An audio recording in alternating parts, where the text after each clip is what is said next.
Brand apa yang tidak luput dari namanya collab? Kali ini datang dari Babangkrin X Kiwiers. Dari seri terbaru mereka yaitu Singgolo. Biar gak panjang lebar, bumper dulu.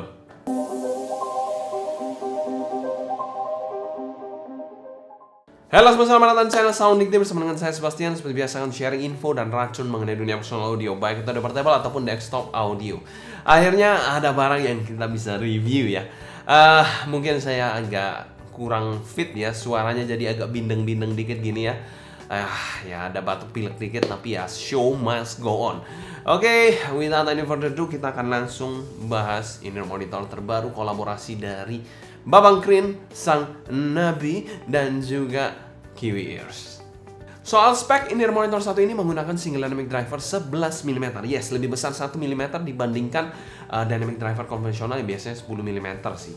Berbicara soal bahannya juga ada yang spesial karena dia menggunakan bahan yang khusus, yaitu custom Japanese LCP, liquid crystal polymer, untuk diaframnya. Dan dibekali juga dengan sebuah teknologi yang diberi nama KARS, yaitu Kiwi Acoustics Resonance System, yang memastikan suara dari bassnya ini, terutama bagian sub bassnya ini, mantap dan ditingkatkan. Untuk sensitivitasnya ada di angka 108 dengan impedance 32 ohm. Untuk kabelnya kalian gak usah ragu-ragu lagi, dia sudah kabel detachable dual pin 0,78 mm. Mana ada sekarang yang kalau misal 500.000 aja udah detachable. Kalau 900.000 nggak detach, 1 jutaan nggak detach, auto dirujak netizen sih. Dan kita mau thanks berat untuk Clean Soul sebagai sponsor video review kali ini. Link pembelian saya taruh di kolom deskripsi di bawah, kalian bisa cek aja langsung. Dan 100% review ini adalah opini pribadi saya. Oke, untuk packagingnya pernah kita bahas pada video terbisa, kalian bisa cek aja untuk impresi dari unboxing lengkapnya ya. Dan berbicara soal unboxingnya ya cukup oke lah, dia ada inner box juga berwarna hitam, itu pretty nice untuk boxnya. Walaupun presentasinya ini cukup straight to the point. Berbicara soal kelengkapan sendiri, ada inner monitor, lalu ada 6 buah air tips ya, diberikan air tips yang tidak pelit juga, ada manual dan juga cable tentu saja. Namun yang sangat disayangkan ini tidak ada case, Dan secara umum kami berikan skor B-. Cemana itu angka 1 jutaan nggak ada case itu? Cemana? Selanjutnya kita bahas build quality dari inner monitor satu ini. Oke, untuk build quality dari inner monitor satu ini, dia full berbahan resin ya, dengan housing yang polos dan translucent alias tembus pandang seperti ini. Di sini bisa kelihatan dynamic drivernya dan sebuah lekukan-lekukan maut di sini. Dan ada satu fan hole di bagian belakang sini, kalau kalian bisa lihat ya, di sini ada satu fan hole. Untuk nozzle-nya sendiri berbahan metal ya, jadi berbeda dengan bahan housingnya yang berbahan resin. Dengan nozzle yang mungkin kalau kalian lihat di sini agak sedikit miring, dengan diameter terluar yang akan kita ukur sama-sama. Dia sekitar 6,3-6,2 mm lah untuk bagian terluar dari nozzle-nya ini. Nozzle-nya ini nggak terlalu panjang dan sudah ada lipsnya serta filternya seperti ini. Berbicara soal bagian faceplate-nya ini berbahan resin juga ya, clear coat. Dengan bagian dalamnya ini menurut saya cantik banget ya, dengan perpaduan warna biru dan gold seperti ini. Dan ada logo Kiwiers di bagian tengah berwarna silver seperti ini. Menurut kalian gimana? Keren nggak? Dan tidak ada permainan tekstur khusus di inner monitor satu ini, jadi flat aja. Untuk kabelnya sendiri detachable dual pin yang universal, dan terdapat air hook yang preform seperti ini yang transparan. Untuk bahan kabelnya sendiri saya nggak tahu karena nggak diberitahu ya. Mungkin SPC biasa paling menurut saya, dengan warna silver gitu yang cukup oke lah untuk warnanya. Untuk chin slider dan splitternya, chin slidernya ini berbahan plastik dengan splitter berbahan metal. Dan untuk kabel bagian bawahnya seperti ini, single line aja yang terkesan agak tipis ya menurut saya. Dan ini bisa dikatakan cukup lentur karena tipis juga. Dan ya itulah. Untuk jacknya sendiri L shape ya, 3,5 mm gold plated seperti ini. Berbicara soal build quality-nya, overall kami berikan skor B ya. Berbicara soal housing-nya oke, desainnya juga manis, cantik banget ya. Walaupun kabelnya mungkin saya agak kritik karena agak selalu tipis sedikit lah. Untuk harganya harusnya bisa lebih baik lagi sih. Walaupun kita bilang secara penampilan nggak ada masalah sama sekali. Selanjutnya kita bahas fitting dari inner monitor satu ini. Fitting dari inner monitor satu ini untuk housingnya sendiri bisa dikategorikan sedang, mungkin agak sedikit gendut ya, karena memang cukup tebal untuk housingnya dengan teknologi-teknologi di dalamnya ya. Untuk bentuknya ya cukupan lah, bukan yang super ergonomis banget, tapi tidak ada sudut-sudut tajam ataupun fin yang aneh-aneh di inner monitor satu ini. Untuk bobot bisa dikategorikan cukup ringan baik itu inner monitor ataupun kabelnya. Untuk pemakaian sendiri adalah regular fit over ear seperti ini. Kalian bisa lihat aja di situ. Lalu kalau berbicara soal fitting kekedapannya ini nggak ada masalah sama sekali. Tapi disclaimer di sini saya menggunakan AirTips bukan bawaan. Saya menggunakan bawaan itu bassnya nggak kedap ya. Jadi saya ganti di sini dengan SpinFit W1 kalau nggak salah ini namanya. Jadi size-nya apa ini saya lupa, mungkin S atau M ya, S mungkin untuk SpinFit W1 karena seal-nya kalau nggak dapat, bassnya nggak dapat impresi yang pas. Padahal bassnya itu main star-nya. Jadi itu perlu kalian perhatikan yang minang inner monitor satu ini. Fittingnya ini memang bukan yang super ergonomis banget, tapi bukan yang super snug juga. Jadi ya on the middle side lah, jadi enak-enak aja untuk dipakai sih. Dan sekarang kami berikan skor B solid untuk fitting dari inner monitor satu ini. Overall fittingnya aman-aman aja sih, nggak ada masalah sama sekali, cuma nggak spesial-spesial banget juga. Oke, selanjutnya kita bahas sound quality dari inner monitor satu ini. Arah suara dari inner monitor satu ini bisa dikategorikan V-shape dengan pendekatan di bagian sub bass dan juga bagian mid range to upper mid range to treble region ya. Dan untuk di drives menggunakan smartphone sendiri ya mungkin bisa ya, tapi saya sarankan kalau bisa dongle ataupun DHP akan jauh lebih baik sih.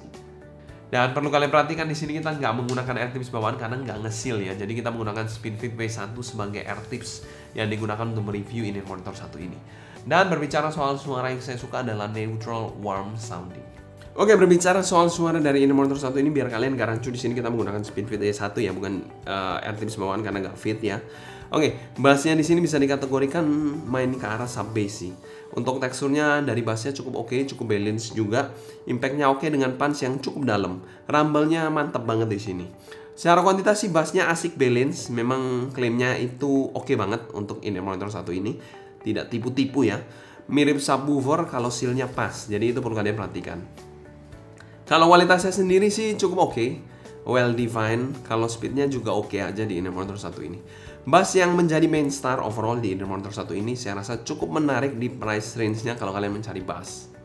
Untuk bagian mid-nya di sini posisinya agak mundur, yes itu ya V-shape lah intinya. Untuk male vokalnya ini suara dari Michael Bolton, terus suaranya ini kurang berbobot dan kurang dapat emosinya sih. Namun cukup terasa clear dan neutral aja vokalnya tanpa bumbu yang aneh-aneh. Menyajikan presentasi male vokal yang lebih ke arah clean dan rapi daripada last dan emosional sih. Female-nya juga dipresentasikan dengan oke banget menurut saya, sedikit lebih forward dan lepas dari male vokalnya. Masih mengusung cara yang sama yaitu netral dan rapi. Tanpa terkesan masuk ke teritori yang agresif sama sekali, jadi masih terkontrol ya. Untungnya di sini shouting-nya juga masih cukup terjaga. Selain itu untuk presentasi instrumennya juga oke dengan kesan yang cukup lively di inner monitor satu ini. Oke, berbicara soal treble-nya ini agak sedikit bright ya. Jadi masih dalam teritori karet 2 lah. Perlu kalian perhatikan buat kalian kaum audiophile lemah. Jadi bisa dinikmatin walaupun sedikit pedas karena memang karet 2 masih bisa dinikmatin ya banyak orang. Mungkin karet 3, 4 atau 5 mungkin terasa cukup intens nanti. Oke, berbicara soal kesannya ini dia terasa ada kesan ceringnya dan terasa cukup intens ya. Untuk violinnya juga lengkap ya, dari nada yang gesekan pertama sampai yang terakhir dan sedikit kurang lepas tapi menurut saya. Selain itu micro detail dan airnya ini juga cukup nice di inner monitor satu ini. Untuk sibilansnya masih taraf borderline sih. Dan secara umum tonalitas dari inner monitor satu ini kami berikan skor B+. Ya tonalnya ini saya bilang oke, bassnya ini aslole, mid yang neutral dan treble yang sedikit pedas menurut saya. Selain kita bahas teknikalitas dari inner monitor satu ini, presentasi dari inner monitor satu ini adalah inner monitor yang presentasinya cukup unik.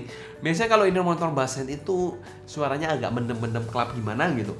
Tapi ini somehow enggak. Dia walaupun bass head juga masuk ya, tapi dia bukan inner monitor bass head yang mendem. Jadi itu surprisingly ya unik aja menurut saya sih di inner monitor satu ini.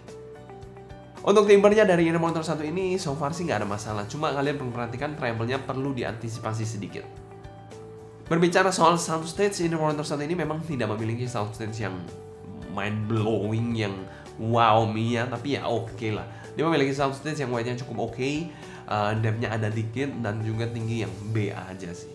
Di lagu The Greatest Showman saya merasa ya cukup ya dimanjakan tapi bukan yang super atau wow banget sih. Untuk detailnya dari inner monitor satu ini surprisingly cukup nice ya. Untuk detail inner monitor yang berfokus pada bagian bass ya. Untuk clarity-nya pun surprisingly wow me ya, karena memang inner monitor yang bassnya cukup wow seperti ini. Walaupun bukan bass yang super tebal banget memang, tapi bassnya ini mantul banget menurut saya. Dan biasanya inner monitor bass head atau yang bass fokus itu mendem-mendem ya di bagian lainnya, tapi ini enggak, ini unik. Untuk separasi imaging dan positioning, separasinya ini oke lah untuk kelas single dynamic driver. Saya nggak ada komplain sama sekali. Berbicara soal imagingnya ya kita bilang biasa banget sih, bahkan agak kurang menurut saya. Dan gambarannya ini middle row, jadi kalian posisinya di middle, pas di tengah. Berbicara soal positioningnya ya not the best in the class. Dan secara umum kami berikan skor B+ untuk teknis dari inner monitor satu ini. Surprisingly ini inner monitor V-shape yang wow, cukup fun dan energiknya dapat juga sih tapi. Dan di inner monitor ini sebenarnya saya agak underestimate sih awalnya, tapi ya setelah didengarkan not really bad I think. Selanjutnya kita bahas pro dan cons dari inner monitor satu ini. Ini tala ada kesa, ini cocok hantam Yang kedua yaitu dia sedikit too bright ya, jadi perlu kalian perhatikan buat kalian yang terlalu sensitif terhadap inner monitor yang bright.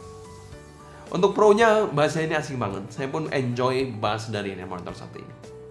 Untuk pro yang kedua yaitu teknisnya not bad, dan itu surprise me.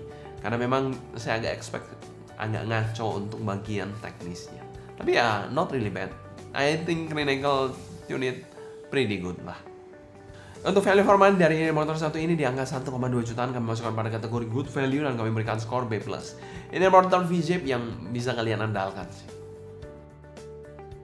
Oke, kali ini kita akan compare sedikit inner monitor single driver ya, single driver. Jadi ini single DD dengan A Full Magic Wand. Sama-sama memiliki sebuah tubing ya apalah itulah yang meliuk-liuk di dalam housingnya. Bagaimana perbandingan suara dari kedua inner monitor tersebut? Oke, kita compare dikit lah dua inner monitor satu ini. Kenapa saya compare inner monitor satu ini? Karena ini, yes, ada lekukan-lekukan maut. Di sini pun ada lekukan-lekukan maut ya. Jadi dua lekukan-lekukan maut. Itu alasan kenapa saya compare kedua inner monitor satu ini. Berbicara soal driver sendiri, dia menggunakan single dynamic driver dan ini single BA driver. Ya, itu perbedaan yang cukup signifikan dari kedua inner monitor satu ini. Berbicara soal kedua inner monitor satu ini yang awal ternotis saat dicolok ya, yaitu di sini terkesan lebih power hunger banget jika dibandingkan dengan Singolo. Dari bass sendiri jelas secara tekstur dan kualitas menang di Singolo dan lebih netral dan terkontrol di Magic Wand menurut saya. Dari sisi mid sendiri juga terkesan lebih netral di Magic Wand, tapi somehow lebih lepas dan brighter di Singolo ini. Untuk treble jelas di Singolo lebih berani, di mana Magic Wand ini treble-nya lebih terkontrol dan laid back. Berbicara soal teknis overall sih sama-sama oke somehow. Ya berbicara soal drivernya juga memang beda sih. Tapi kalau kita tutup mata aja drivernya kita nggak peduli, Singolo masih lebih teknis sedikit jika dibandingkan dengan A Full Magic Wand. A Full Magic Wand apakah seburuk itu? Ya mengingat harganya juga lebih mahal, enggak juga sih. Ini memang agak niche market karena memang suaranya ini overall balance, well defined juga walaupun bukan yang detail dan resolving banget enggak.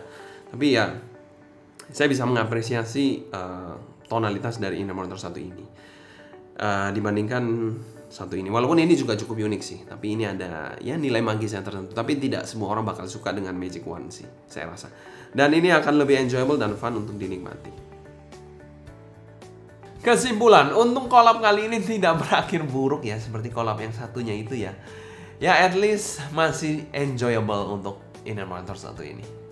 Dan mungkin ini inner monitor Kiwi Ear salah satu atau salah dua yang terbaik yang pernah saya dengerin. Ya itu sih menurut saya.